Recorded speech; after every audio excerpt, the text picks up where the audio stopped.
dioxygen and dioxygen important properties explained. The remaining only ozone and oxides of sulfur, oxo acids of sulfur remaining.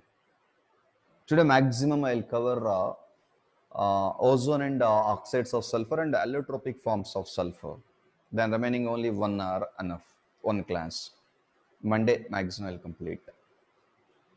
So here ozone O3. Here ozone O3 is the first allotropic form of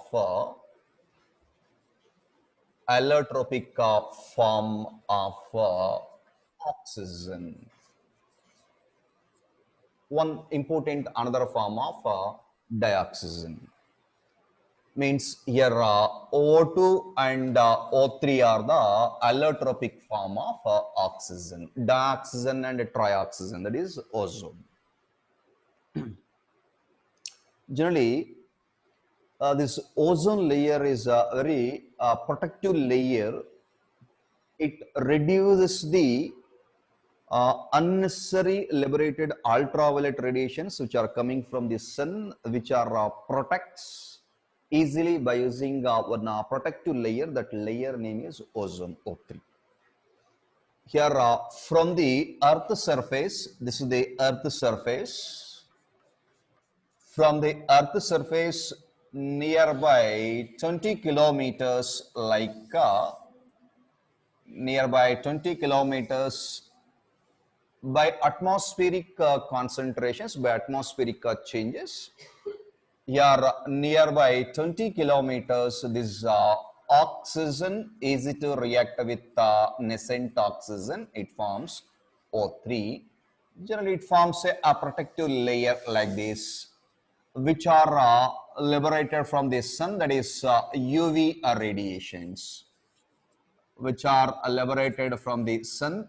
These radiations are UV radiation concentration is reduced by this O3 layer. O3 layer.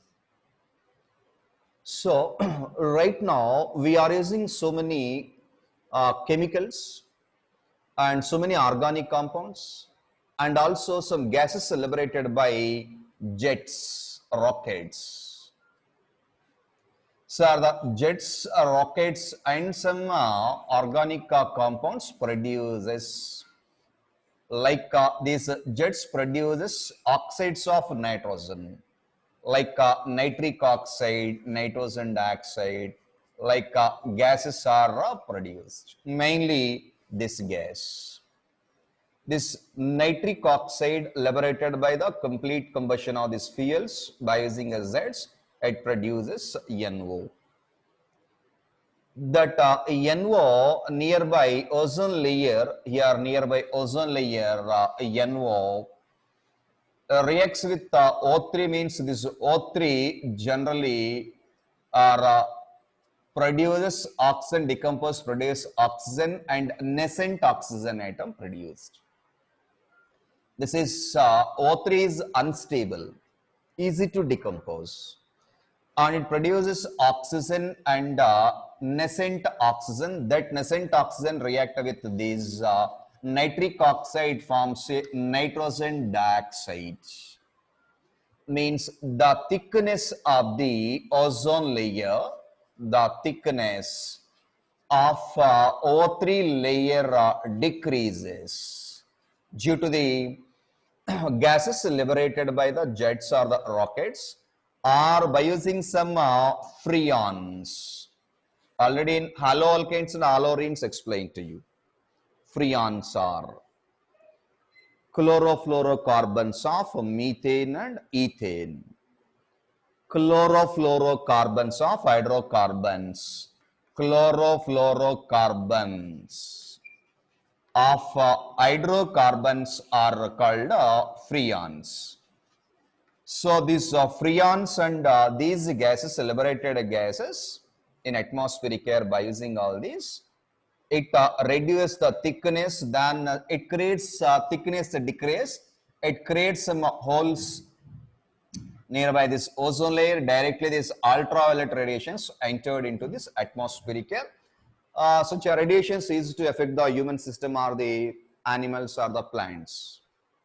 Some skin diseases takes place. About this ozone layer depletion in 11th standard in uh, environmental science, environmental chemistry, one of the most important question it is. Explain the ozone layer depletion. How it reduces the thickness of the ozone layer. So your thickness of the ozone layer reduced by using the gases produced by the jets, like main is this. These are not, these are main NO, nitric oxide and freons. For objective main important, what are the gases or the chemicals are responsible to decrease the thickness of the ozone layer? So your ozone molecule is not stable, unstable, easy to decompose. It creates nascent oxygen and react with NO. It creates nitrogen dioxide. This nitrogen dioxide are again responsible to create acid rains. So the obtained NO2 react with water, moisture, gives nitric acid HNO3. Or carbon dioxide react with H2O, that is H2CO3, carbonic acid. Or sulfur dioxide react with H2O, it gives sulfurous acid. These are the some important acids which are reacted with the water produced by the rain. It creates some acid, that's why these are called acid rain. That acid rain mainly contain like carbonic acid, sulfurous and nitric acid. Gases are the responsible are here NO2, CO2 and SO2 gases for acid rain. So about this ozone layer depletion and here acid rains clearly explained first year. In first year about all this clearly in environmental science, environmental chemistry explained. Here thing is in second year about O3, ozone molecule, how to prepare this O3 molecule in the laboratory and industrially, how to prepare, and some important uses and some important chemical properties of this ozone. So here allotropic form of oxygen is allotropic form of oxygen is O3, that is ozone. This ozone is prepared by using silent electric discharge. Silent electric discharge required here to prepare ozone molecule. So here in unsaid textbook given about a silent electric discharge, what is the meaning and why we can use silent electric discharge? By slow passing of electric charges, not thermal decomposition or thermal heat. So the main use of the silent electric discharge means to prevent the decomposition of O3 molecule. For that purpose, we can use silent electric discharge. So in this one apparatus, ozonaires, we can take oxygen. That oxygen is 3 moles is a gas.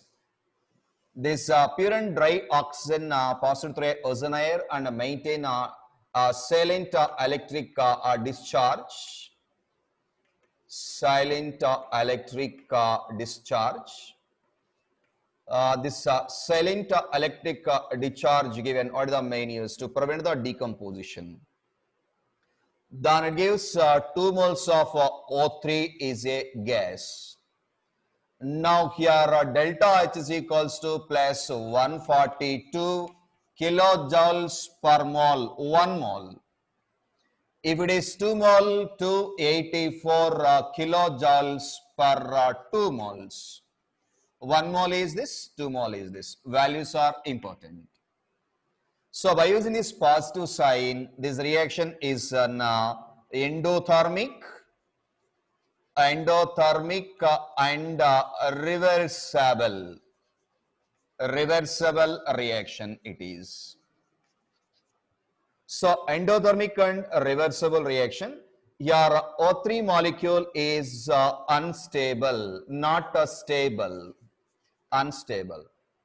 So without any silent electric discharge, if you can use some fast and any other heat decompositions, here again easily this O3 molecule is converted into a O2 molecule. So to prevent that decomposition of O3, again a reverse reaction, to control that and to get the excess amount of O3 molecule, here we can use silent electric discharge. Very, very important point here. Then here in this, it is a gas. Number of moles of the reactants are 3 moles.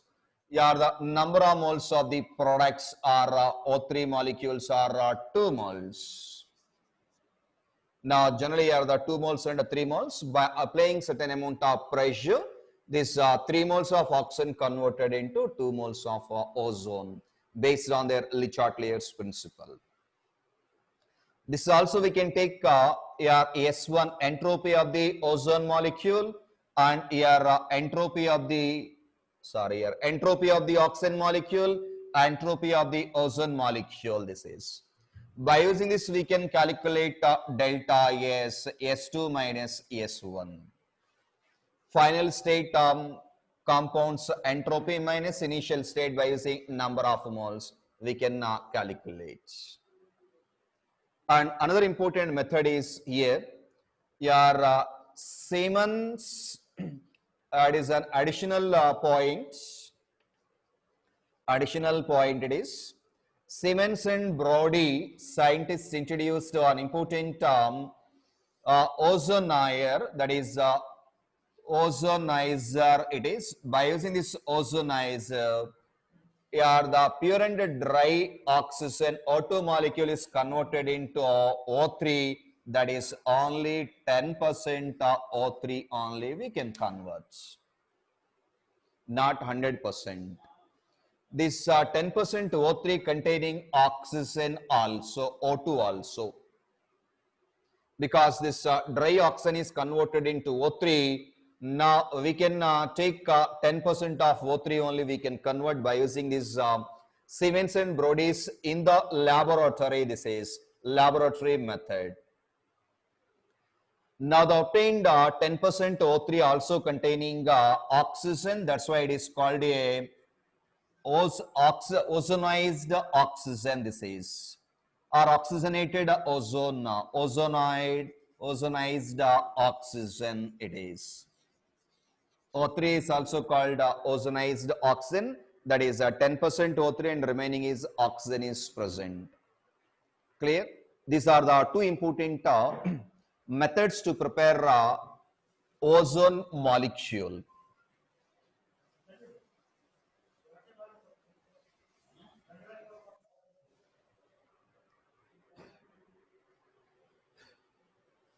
Your properties of O3 molecule. First one is, the pure O3 is in gaseous state, it is pale blue color, blue. Now it is in a liquid state, it is dark blue color, dark blue in color. If it is in a solid state, it is violet black, black in color. State of this O3 molecule. Here O3 molecule is unstable, not stable, unstable. Easy to decompose, like O3 2 moles are decomposed, it gives 3 O2, oxygen is a gas, this is also a gas. Now here the decomposition reaction takes place unstable. Once we can observe here O2 to O3 is an endothermic reaction, Reverse reaction is an exothermic reaction. Clear? Your O2 to O3 is an endothermic reaction. By absorbing some amount of heat, oxygen is converted into ozone. But your O3 is decomposed to this O2 is unstable at room temperature only. Easy to decompose, it gives like oxygen. This decomposition reaction is an exothermic because amount of it is liberated 142 kilojoules per mole or minus 284 kilojoules per 2 moles. That's why here the delta H is equals to negative. It is an exothermic process. Delta S entropy, that is S2 minus S1. Your S2 means higher value 3 moles are there here, 3 moles. Lower value means initial state 2 moles. That is 1, that is a positive value. By using this simple combination, free energy change, we know delta G is equals to delta H minus T delta S. So this is inorganic part is connected to thermodynamics by using delta H and delta S values. Now delta H is a negative value. This is, we know it is an exothermic reaction. Decomposition of O3 is an exothermic. Now here the temperature, we know here delta S value is positive. Positive into negative? Negative only. So here finally, here it is negative and T into this value. Here negative and negative, temperature is any, either 0 degrees or 2 degrees or 3 degrees or 100 kelvins, whatever it at any temperature, delta G must be equal to negative. Means it is a spontaneous process. Delta G is always spontaneous for the decomposition of negative for the decomposition of this O3 molecule, because here at any temperature, temperature is at any temperature, your delta G is equals to negative. Delta G is equals to negative means it is a spontaneous process. In thermodynamics explaining to you, delta G is equals to negative, that is spontaneous. Delta G is equals to positive, that is non-spontaneous. Delta G is equals to 0, the process is at equilibrium. So in this process, decomposition of O3 at room temperature, it is a spontaneous process because free energy change decreases. While decomposing ozone into oxygen, free energy decrease. That's why it is a spontaneous process.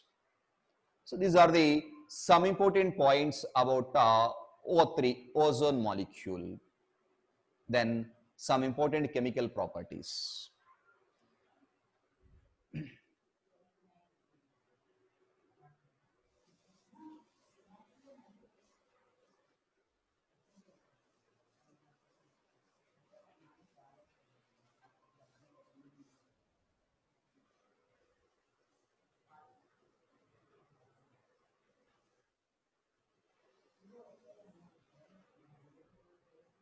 See, chemical properties of O3 molecule. Your chemical properties of O3, ozone molecule. Generally, here O3 is a weaker oxidizing agent as F2, and stronger oxidizing agent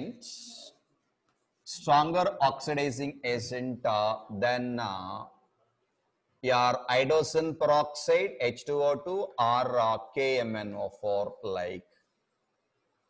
So it is weaker oxidizing in nature than this fluorine and stronger than hydrogen peroxide. Your O3 acts as oxidizing agent, as an oxidizing agent. In some cases, some metals as a reducing agent, and also as bleaching agent. Bleaching agent. So for all these, main important thing is your O3 molecule slowly decomposes. It gives oxygen plus nascent oxygen, dioxygen and nascent oxygen produces. So this is nascent, freshly prepared oxygen, dioxygen as well as this is the dioxin as well as nascent oxygen. So how it bleaches the ozone molecule of colored compounds means here the colored organic or any material organic compounds, colored organic compound or any compounds reacted with O3. This O3 creates a nascent oxygen atom. That nascent oxygen atom reacts with this colored compound and gives a colorless organic compound plus oxygen gas is liberated. Means it colored compound concentration diluted to a colorless. That's why in bleaching of some clothes or the ivories or any starch material, to decolorize the colored matter, we can use this O3 as a bleaching agent. Colored matter react with this ozone, creates nascent oxygen atom, that is react with this easy to oxidize to a colorless organic material. One of the most important uses of O3 given, like to decolorize the colored materials like ivories or starch or any wool, like given in our textbook under the name of uses of O3 molecule. Then it acts as an oxidizing agent. Oxidizing agent.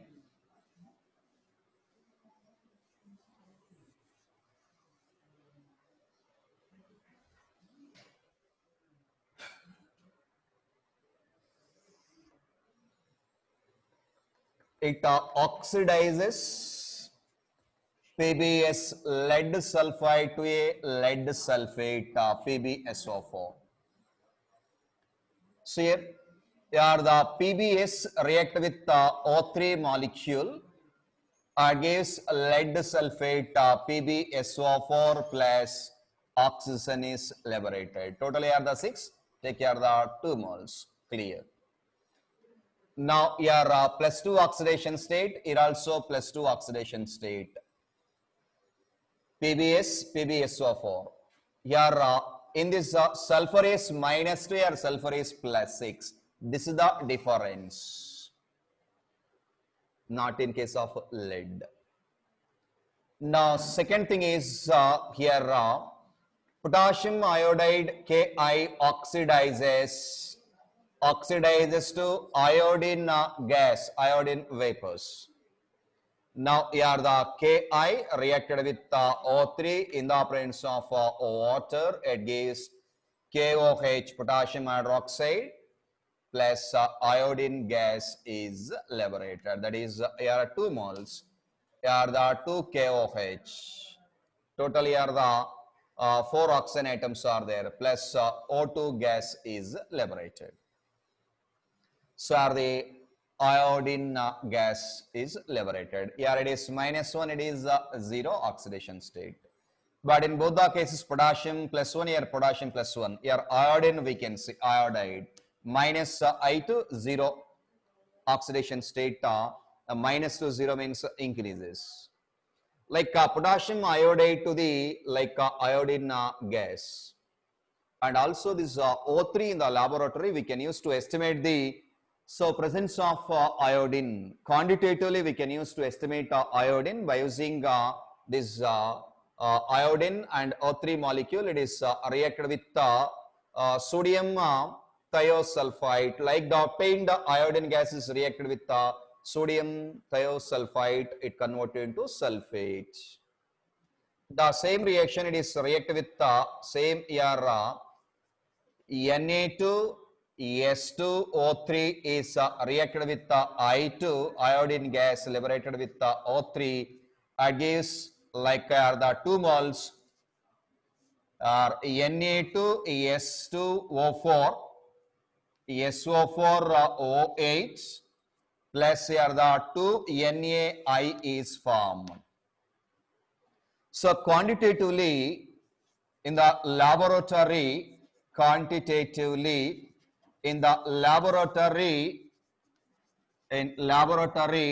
estimate amount of iodine O2, we can use O3 molecule as an oxidizing agent.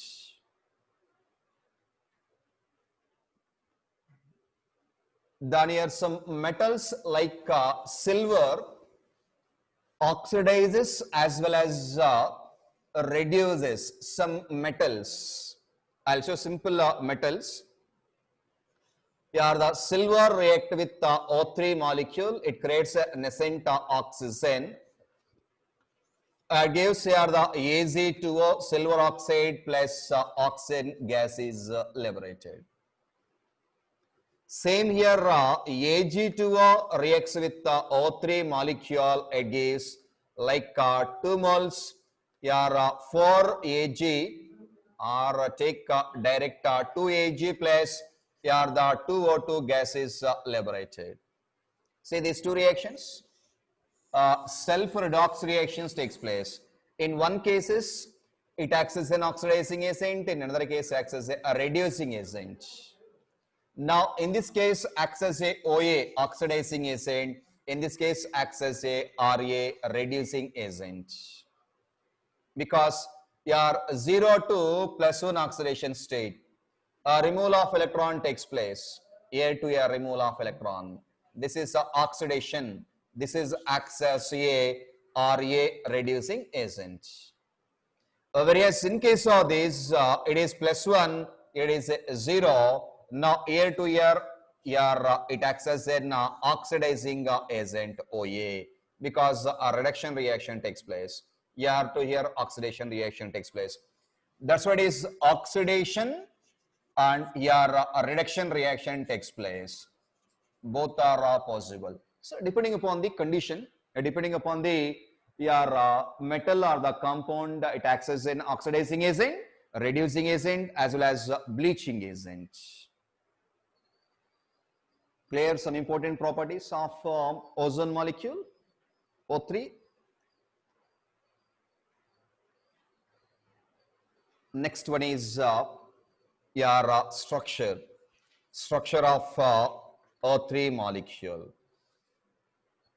Here ozone contain 3 oxygen atoms like triatomic. Now each oxygen atom we know your Lewis dot structure for oxygen we know 6 valence electrons are there, out of 6 2 are the paired, remaining 2 are the unpaired.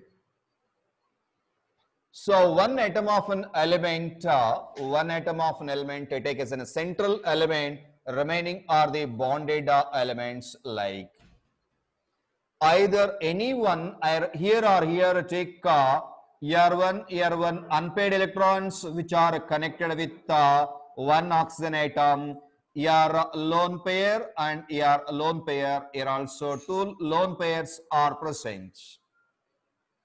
But here this oxygen atom donated pair of electrons to this because it creates one vacant orbital. Now here it contains 3 lone pairs according to Lewis dot structure. Now this coordinate bond maybe takes place, redistribution takes place here to here, again coordination changes, that is resonance takes place. Resonance is nothing but a redistribution of arrangement of electrons around one atom of an element.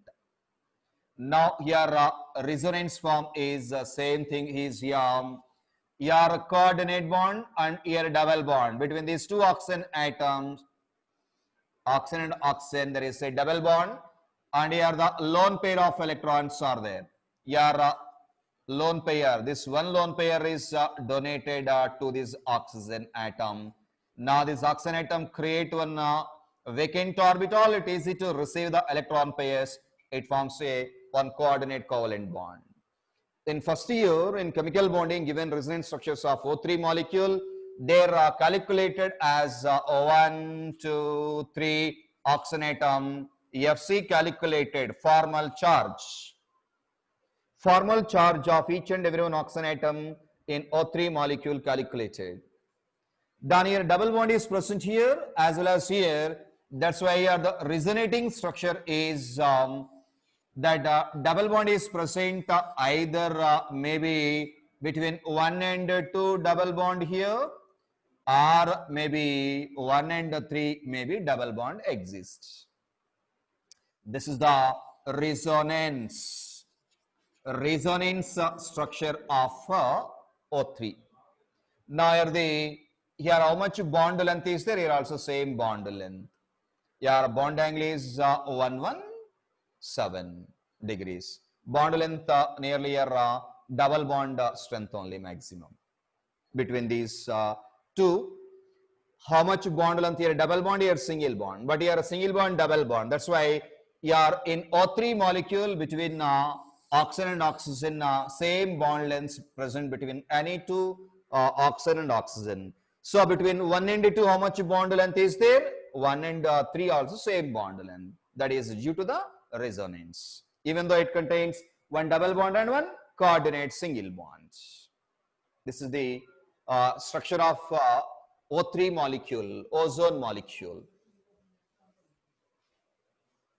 Last, finally, simple point, uses of O3, ozone.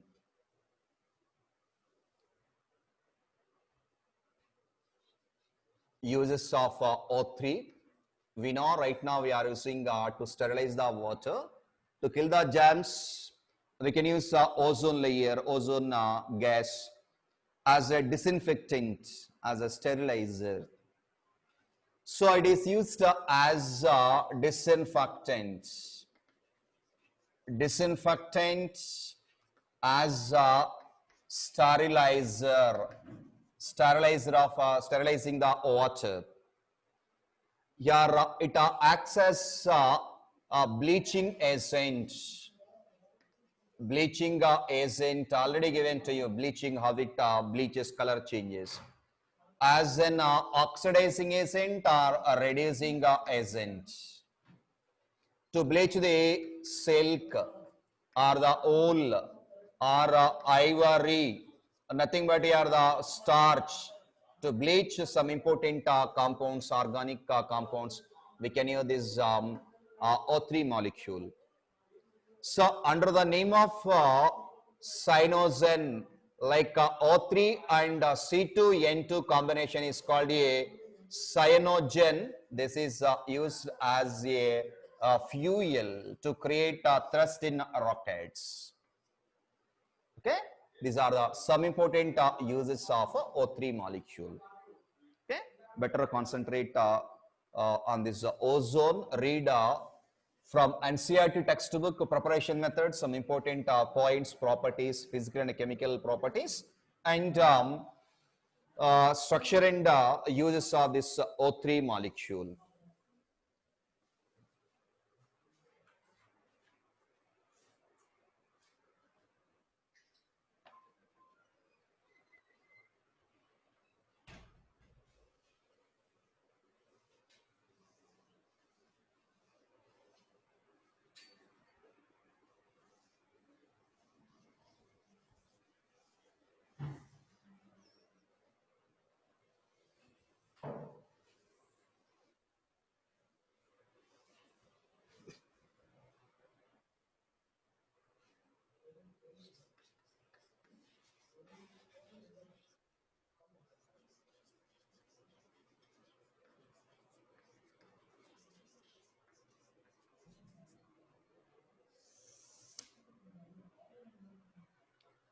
Next important concept is allotropic forms of sulfur.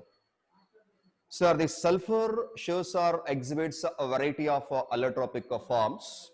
Nearly that allotropic form contain 2 to 16 sulfur atoms are present. Among these, some important allotropic forms here, that is alpha sulfur, like beta sulfur, yeah, gamma sulfur, alpha, beta, gamma, like delta sulfurs are some important allotropic forms. In such allotropic forms, sulfur atoms are maximum here 2 to 16 sulfur atoms are present, S atoms. So among these, alpha and beta sulfurs are important. Alpha and beta sulfurs of alpha and beta sulfurs. This alpha sulfur is also called rhombic sulfur. Rhombic sulfur. Now here beta sulfur is called monoclinic. Monoclinic sulfur it is. Alpha and beta forms. So generally here this sulfur is pale yellow or yellow in color. It is colorless compound it is. Its melting point is 385.8 kelvins. Its melting point is 392 kelvins. Now here its gravity, specific gravity is nearly 2.08 or 9. Here its specific gravity is 1.98. Now it is generally soluble in carbon disulfide, but insoluble in water, but moderately soluble in carbon tetrachloride, benzene, ethyl alcohol, and ether, like C2H5 and OC2H5. Solubility. It also same thing here. It is soluble in CS2 and insoluble in water. Now it is stable. This rhombic sulfur is stable below 369 kelvins. It is stable generally above 369 kelvins.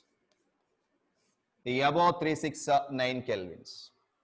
So I'm reading the allotropic forms of sulfur. Better you create like one table, bifurcate like alpha and beta, and better you read some important points about alpha and beta sulfur. Easy to remember is to get clarity about all these points. Now here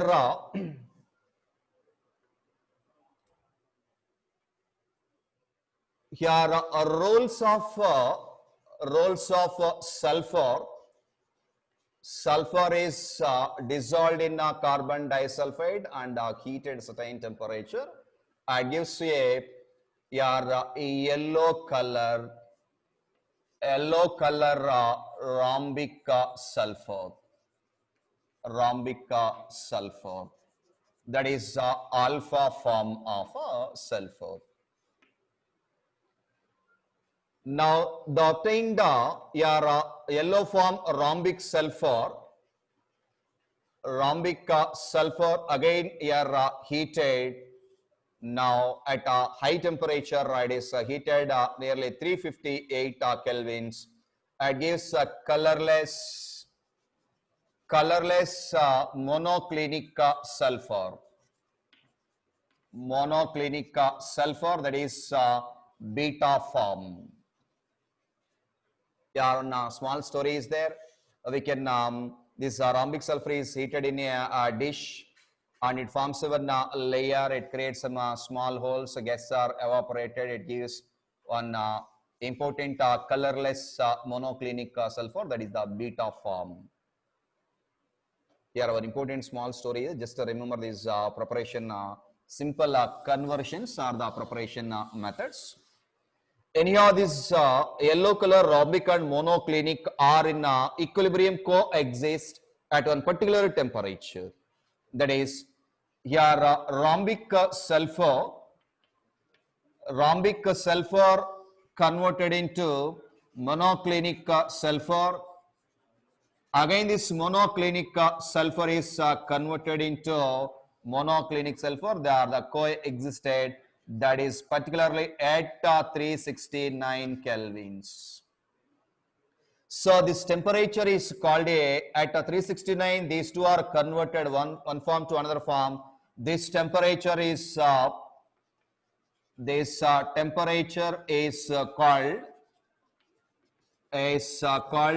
transition. Is called transition temperature of sulfur. Very, very important for 1 mark or objective. What is the transition temperature? 369. Transition temperature of sulfur. So this transition means you are given stability of sulfur below 369, above 369. So the below 369 means this is as rhombic sulfur only. Above 369 means monoclinic sulfur, means on heating the temperature, here rhombic sulfur is converted into monoclinic, that is above 369. They are again converted into rhombic by decreasing the temperature, again converted into rhombic sulfur. So both are coexist, they are in equilibrium at a particular temperature, that is 369. The temperature is called a transition temperature of a sulfur. So in both rhombic and monoclinic alpha and beta forms of sulfur, generally 2 to 16 sulfur atoms are present. Anyhow, at elevated temperature,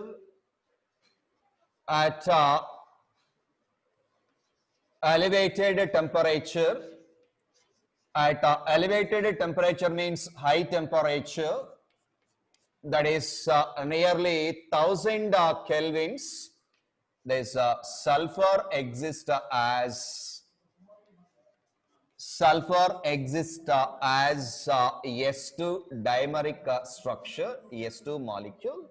This is similar to the dioxide or similar to the oxygen O2 molecule. Oxygen molecule. Now here the S2 molecule containing S2 molecule between sulfur there exists even a double bond, S2 molecule.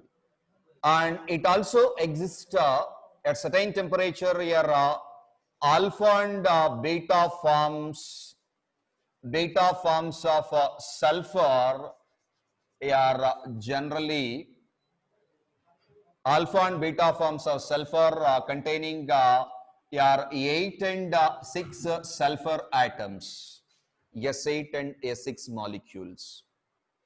Here S2 as the So2 molecule means here the O double bond O is present. Here it is one is sigma bond and one is pi bond. Here the lone pairs are present like. Same here S double bond S. Here one is sigma and one is pi bond. Here also lone pairs are present. But this pi bond is a p pi bond. This is a Yeah, sulfur in both are p pi and p pi only. It is a paramagnetic in nature. Why it is paramagnetic? Yesterday explained based on MOT. Same here, S2 molecule also paramagnetic. Why it is a paramagnetic means here the pi star according to the MOT molecular orbital theory. These pi star orbitals containing two electrons, unpaired electrons. So O2 molecule structure explained yesterday based on MOT in pi star 2px and pi star 2py. Here one electron and here one electron, unpaired electrons are there. That's what is a paramagnetic.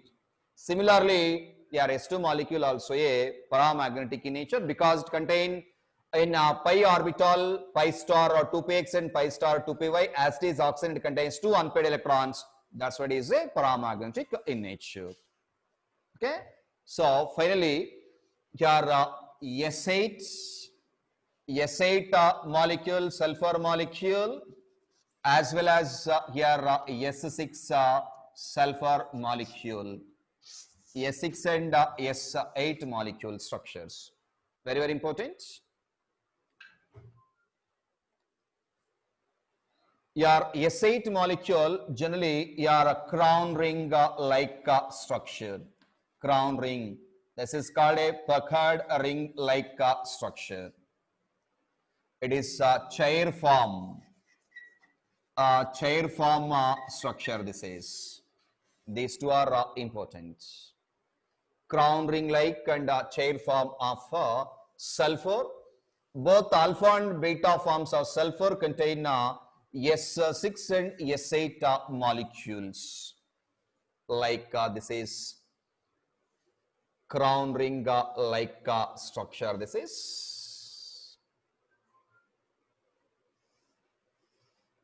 your S. This is S. In between there is a S and here S. It is S and S. Sulfur. It is a sulfur. Like 1, 2, 3, 4, 5, 6, 7, 8. Your bond angle and bond lengths are less compared to the chair form because here yes 8 molecules are there. Here like it is chair form, somewhat bond lengths and bond angles are like this is yes sulfur, it is sulfur, your sulfur and sulfur structure. This is the S6 molecule. This S6 molecule generally having higher bond lengths and bond angles. Slight variation because here are 8 sulfur atoms are there, here are 6 sulfur atoms. Due to the structural compact arrangement, their bond angles and bond lengths, year to year length, here nearly 207, here 205. How much is there? 2 here? 5.7. Here? 204. Slight variation here. Year to year 204 and 205. Now this is the crown ring like structure.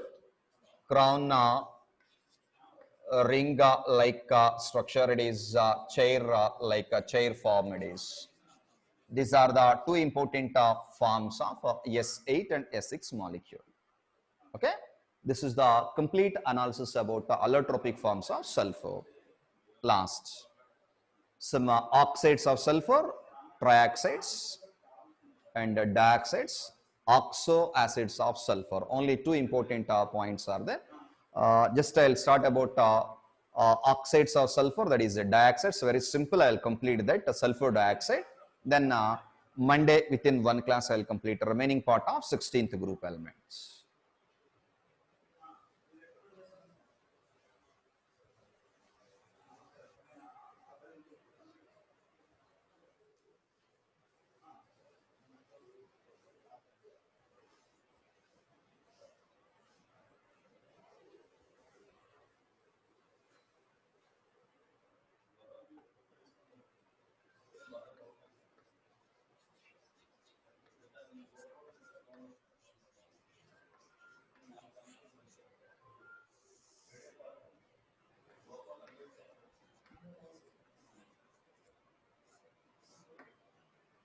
sulfur dioxides and sulfur trioxide. First one is sulfur dioxide. So this sulfur dioxide SO2 molecule, sulfur dioxide. Your first one is preparation methods. Preparation methods of sulfur dioxide. Yeah, the direct combustion of sulfur, yeah, O2, gives sulfur dioxide gas. It is also a gas, it is a solid in nature. So direct on combustion, your pure and dry sulfur heated with excess amount of oxygen gives sulfur dioxide gas. Along with this trace amount of trioxide also present, some trace amounts. Because the obtained dioxide again reacts with oxygen, it gives trioxide. Nearly 6 to 7% or 6 to 8% trioxides also present. Next one is, second one is, it is also prepared by using direct combustion of iron sulfide FeS2 reacted with oxygen. It gives Fe2O3 plus sulfur dioxide gas is formed. Here 11 moles, here the 4 moles. Here the 2 Fe2O3, ferric oxide and 8 SO2 is formed because 4 2s are 8 sulfur, that's why 8 SO2 sulfur dioxide. And third one is also, here the sulfite SO3 minus 2 is dissolved in water or in acidic medium. When dissolved in acid, it gives corresponding water H2O plus sulfur dioxide gas is formed. Here take care of the 2 moles. There H2O is balanced. So these are the some important methods to prepare sulfur dioxide. Preparation methods of sulfur dioxide. These two are very, very important because next coming part preparation of manufacture of sulfuric acid by contact process, we want a sulfur dioxide. We can use these two methods. So the obtained sulfur dioxide is easily oxidized, react with this SO3, then SO2 react with oxygen. In the presence of V2O5, vanadium pentoxide, it is a solid state. It is a gas. It is a gas. Now here the 2 moles, it gives 2 SO3, also a gas. It is a heterogeneous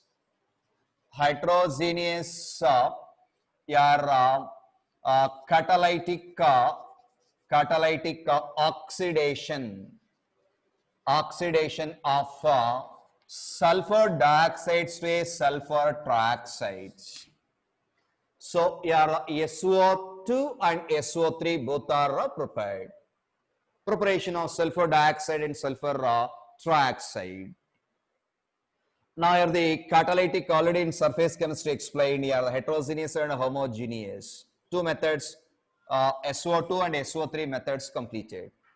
About SO2 gas. It is a colorless pungent smell gas. It is gaseous state. It is highly soluble in water H2O. It gives sulfurous acid. Now sulfurous acid is the generally obtained by the hydrolysis of acid hydrolysis of SO2. It gives H2SO3 sulfurous acid. Sulfur trioxide is again on hydrolysis. It gives generally H2SO4. It is not a liquid state. It is the dense fumes. dense fumes of sulfuric acid is obtained, not a pure liquid sulfuric acid. Reason behind that, in the next unit, next part I will explain what is the reason behind that. Directly we can't use this sulfur trioxide with water. Anyhow, these dioxides and trioxides are readily soluble in water. It gives corresponding sulfurous and sulfuric acid. So, sulfur dioxide gas is the responsible for acid rains. Explained already. Okay? Now, on chemical reaction explained here, oxidation of sulfur dioxide to sulfur trioxide. Then, one of the most important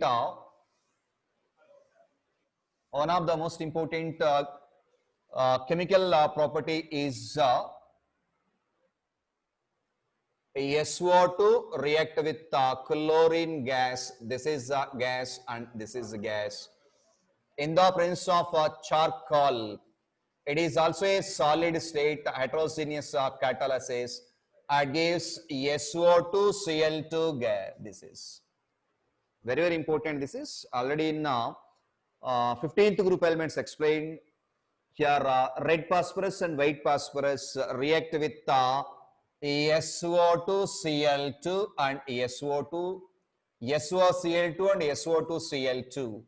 It is a thionyl chloride, thionyl group.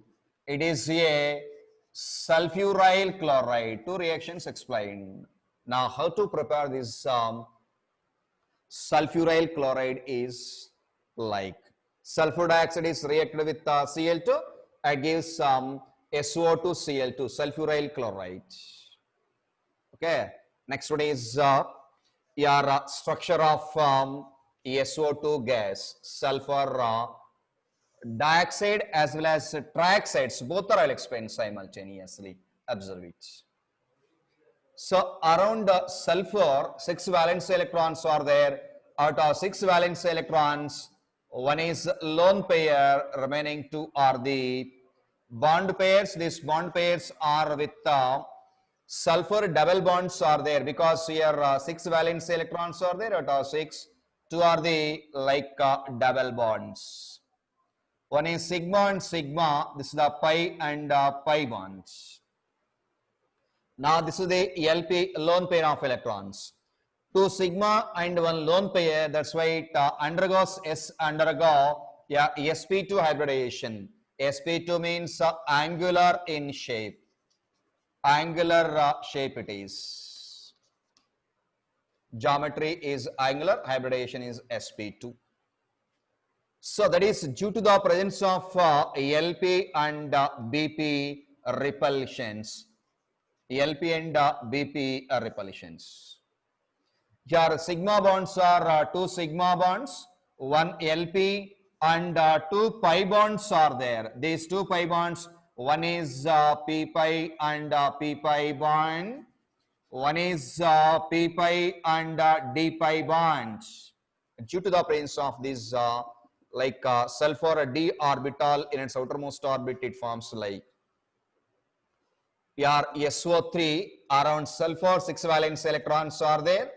All the 6 are bonded with 3 oxygen atoms like. Now sigma bonds are 1, 2, 3 sigma bonds. Pi bonds are here 3 pi bonds are there.